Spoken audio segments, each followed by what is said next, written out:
شروع اللہ کا نام لے کر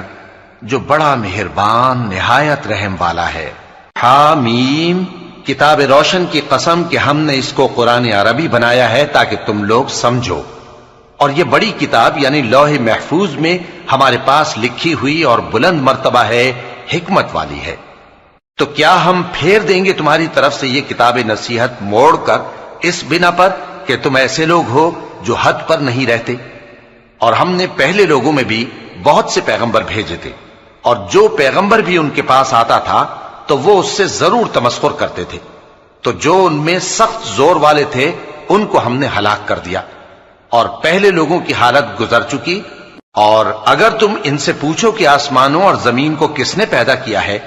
تو کہہ دیں گے کہ ان کو غالب اور علم والے اللہ نے پیدا کیا ہے، جس نے تمہارے لیے زمین کو بچھونا بنایا اور اس میں تمہارے لیے رستے بنائے تاکہ تم راہ راست پر چلو، اور جس نے ایک اندازے کے ساتھ آسمان سے پانی نازل کیا، پھر ہم نے اس سے مردہ زمین کو زندہ کیا، اسی طرح تم زمین سے نکالے جاؤ گے۔ اور وہی ہے جس نے سب چیزوں کے جوڑے بنائے اور تمہارے لیے کشتیاں اور چوپائے بنائے جن پر تم سوار ہوتے ہو تاکہ تم ان کی پیٹھ پر چڑھ بیٹھو، اور جب اس پر بیٹھ جاؤ پھر اپنے پروردگار کے احسان کو یاد کرو اور کہو کہ وہ ذات پاک ہے جس نے اس کو ہمارے زیر فرمان کر دیا اور ہم میں طاقت نہیں تھی کہ اس کو بس میں کر لیتے،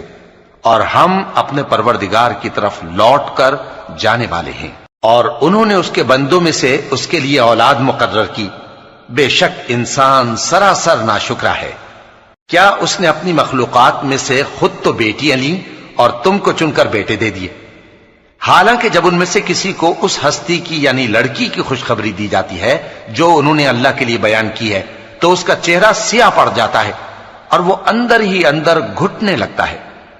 کیا وہ ہستی جو زیوروں میں پرورش پائے اور جھگڑے کے وقت بات نہ کر سکے اللہ کی اولاد ہو سکتی ہے؟ اور انہوں نے فرشتوں کو کہ وہ رحمان کے بندے ہیں اس کی بیٹیاں ٹھہرایا۔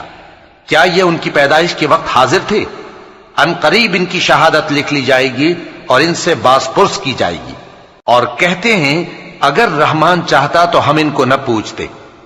ان کو اس کا کچھ علم نہیں، یہ تو صرف اٹکلیں دوڑا رہے ہیں۔ یا ہم نے ان کو اس سے پہلے کوئی کتاب دی تھی کہ یہ اس سے استدلال کرتے ہوں؟ بلکہ کہنے لگے کہ ہم نے اپنے باپ دادا کو ایک طریقے پر پایا ہے اور ہم انہی کے قدم بقدم چل رہے ہیں، اور اسی طرح ہم نے تم سے پہلے کسی بستی میں کوئی خبردار کرنے والا نہیں بھیجا مگر وہاں کے خوشحال لوگوں نے کہا کہ ہم نے اپنے باپ دادا کو ایک راہ پر پایا ہے اور ہم قدم بقدم انہی کے پیچھے چلتے ہیں۔ پیغمبر نے کہا اگرچہ میں تمہارے پاس ایسا دین لایا ہوں کہ جس رستے پر تم نے اپنے باپ دادا کو پایا وہ اس سے کہیں زیادہ سیدھا رستہ دکھاتا ہو، تو کہنے لگے کہ جو دین تم دے کر بھیجے گئے ہو ہم اس کو نہیں ماننے کے، تو ہم نے ان سے انتقام لیا، سو دیکھ لو کہ جھٹلانے والوں کا انجام کیسا ہوا۔ اور جب ابراہیم نے اپنے باپ اور اپنی قوم سے کہا کہ جن چیزوں کو تم پوجتے ہو میں ان سے بیزار ہوں، ہاں جس نے مجھ کو پیدا کیا وہی مجھے سیدھے رستے پر لے چلے گا، اور یہی بات وہ اپنے بعد اپنی اولاد میں چھوڑ گئے تاکہ وہ اللہ کی طرف رجوع رہیں۔ بات یہ ہے کہ میں ان کفار کو اور ان کے باپ دادا کو مال و متاع دیتا رہا یہاں تک کہ ان کے پاس حق اور صاف صاف بیان کرنے والا پیغمبر آ پہنچا، اور جب ان کے پاس حق یعنی قرآن آیا تو کہنے لگے کہ یہ تو جادو ہے اور ہم اس کو نہیں ماننے کے، اور یہ بھی کہنے لگے کہ یہ قرآن ان دونوں بستیوں یعنی مکے اور طائف میں سے کسی بڑے آدمی پر کیوں نازل نہ کیا گیا؟ کیا یہ لوگ تمہارے پروردگار کی رحمت کو بانٹتے ہیں؟ ہم نے ان میں ان کی معیشت کو دنیا کی زندگی میں تقسیم کر دیا اور ایک کے دوسرے پر درجے بلند کیے تاکہ ایک دوسرے سے خدمت لے، اور جو کچھ یہ جمع کرتے ہیں تمہارے پروردگار کی رحمت اس سے کہیں بہتر ہے۔ اور اگر یہ خیال نہ ہوتا کہ سب لوگ ایک ہی جماعت ہو جائیں گے تو جو لوگ اللہ سے انکار کرتے ہیں ہم ان کے گھروں کی چھتیں چاندی کی بنا دیتے اور سیڑھیاں بھی جن پر وہ چڑھتے، اور ان کے گھروں کے دروازے بھی اور تخت بھی جن پر تکیہ لگاتے ہیں، اور یہ سب چیزیں سونے کی بھی بنا دیتے، اور یہ سب دنیا کی زندگی کا تھوڑا سا سامان ہے، اور آخرت تمہارے پروردگار کے ہاں پرہیزگاروں کے لیے ہے۔ اور جو کوئی رحمان کی یاد سے آنکھیں بند کر لے یعنی تغافل کرے ہم اس پر ایک شیطان مقرر کر دیتے ہیں تو وہ اس کا ساتھی ہو جاتا ہے، اور یہ شیطان ان کو رستے سے روکتے رہتے ہیں اور وہ سمجھتے ہیں کہ وہ سیدھے رستے پر ہیں، یہاں تک کہ جب وہ ہمارے پاس آئے گا تو اس شیطان سے کہے گا کہ اے کاش مجھ میں اور تجھ میں مشرق و مغرب کا فاصلہ ہوتا، تو برا ساتھی ہے۔ اور جب تم ظلم کرتے رہے تو آج تمہیں یہ بات فائدہ نہیں دے سکتی کہ تم سب عذاب میں بھی شریک ہو، تو کیا تم بہرے کو سنا سکتے ہو یا اندھے کو رستہ دکھا سکتے ہو، اور جو کھلی گمراہی میں ہو اسے راہ راست پر لا سکتے ہو؟ پھر اے پیغمبر، اگر ہم تم کو وفات دے کر اٹھا لیں تو بھی ان لوگوں سے تو ہم انتقام لے کر رہیں گے، یا تمہاری زندگی ہی میں تمہیں وہ عذاب دکھا دیں گے جس کا ہم نے ان سے وعدہ کیا ہے، کیونکہ ہم ان پر قابو رکھتے ہیں۔ پس تمہاری طرف جو وحی کی گئی ہے اس پر مضبوطی سے جمے رہو، بے شک تم سیدھے رستے پر ہو، اور یہ قرآن تمہارے لیے اور تمہاری قوم کے لیے نصیحت ہے، اور لوگوں تم سے ضرور عنقریب پرسش ہوگی۔ اور اے نبی،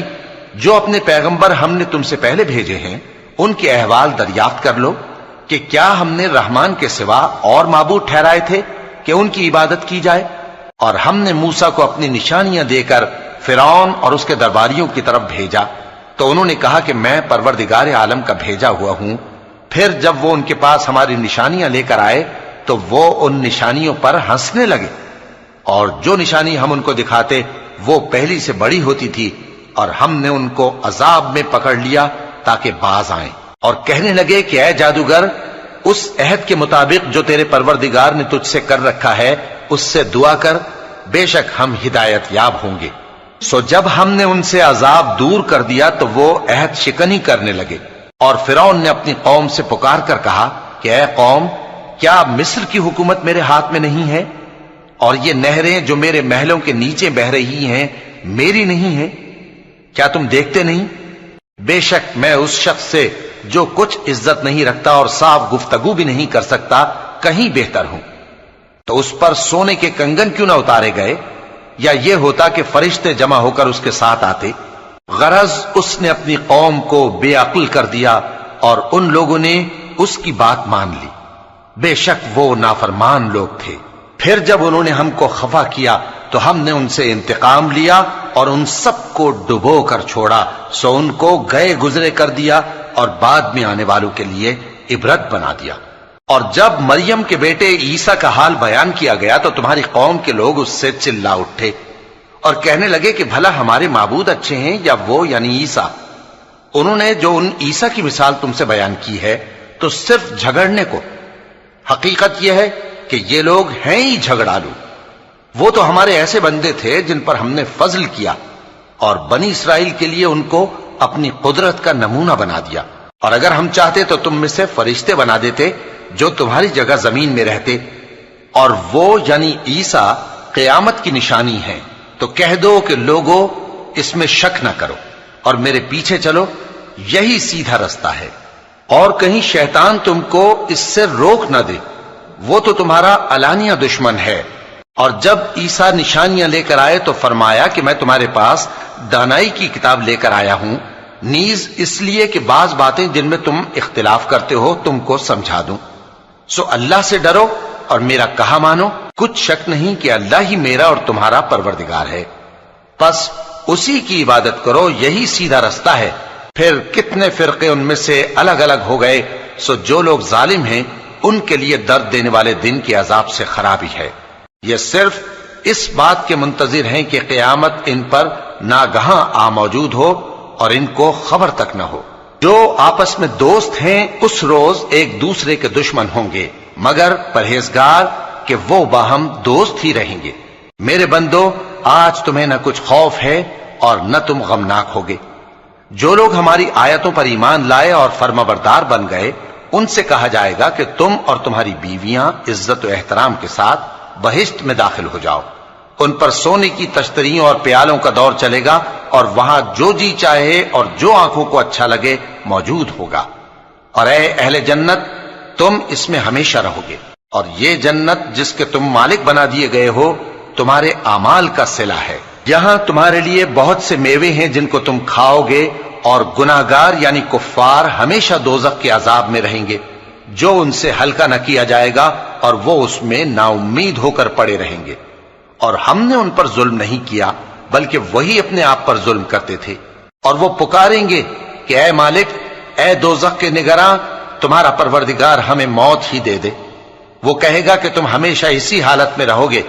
ہم تمہارے پاس حق لے کر پہنچے لیکن تم میں سے اکثر حق سے ناخوش ہوتے رہے۔ کیا انہوں نے کوئی بات ٹھہرا رکھی ہے؟ تو ہم بھی کچھ ٹھہرانے والے ہیں۔ کیا یہ لوگ یہ خیال کرتے ہیں کہ ہم ان کی پوشیدہ باتوں اور سرگوشیوں کو سنتے نہیں؟ کیوں نہیں، سب سنتے ہیں، اور ہمارے فرشتے ان کے پاس ان کی سب باتیں لکھ لیتے ہیں۔ کہہ دو کہ اگر رحمان کے لیے اولاد ہو تو میں سب سے پہلے اس کی عبادت کرنے والا ہوں۔ یہ جو کچھ بیان کرتے ہیں آسمانوں اور زمین کا مالک جو عرش کا بھی مالک ہے اس سے پاک ہے، تو ان کو بک بک کرنے اور کھیلنے دو، یہاں تک کہ جس دن کا ان سے وعدہ کیا جاتا ہے اس کو دیکھ لیں۔ اور وہی آسمانوں میں بھی معبود ہے اور وہی زمین میں بھی معبود ہے، اور وہ حکمت والا ہے، علم والا ہے، اور وہ بہت بابرکت ہے جس کے لیے آسمانوں اور زمین اور جو کچھ ان دونوں میں ہے سب کی حکومت ہے، اور اسی کو قیامت کا علم ہے اور اسی کی طرف تم لوٹ کر جاؤ گے۔ اور جن کو یہ لوگ اللہ کے سوا پکارتے ہیں وہ تو سفارش کا کچھ اختیار نہیں رکھتے، ہاں جو علم و یقین کے ساتھ حق کی گواہی دیں وہ سفارش کر سکتے ہیں۔ اور اگر تم ان سے پوچھو کہ ان کو کس نے پیدا کیا ہے تو کہہ دیں گے کہ اللہ نے، تو پھر یہ کہاں بہہ کے پھرتے ہیں۔ اور بسا اوقات پیغمبر کہا کرتے ہیں کہ اے پروردگار، یہ ایسے لوگ ہیں کہ ایمان نہیں لاتے، تو اے پیغمبر ان سے منہ پھیر لو اور سلام کہہ دو، ان کو عنقریب انجام معلوم ہو جائے گا۔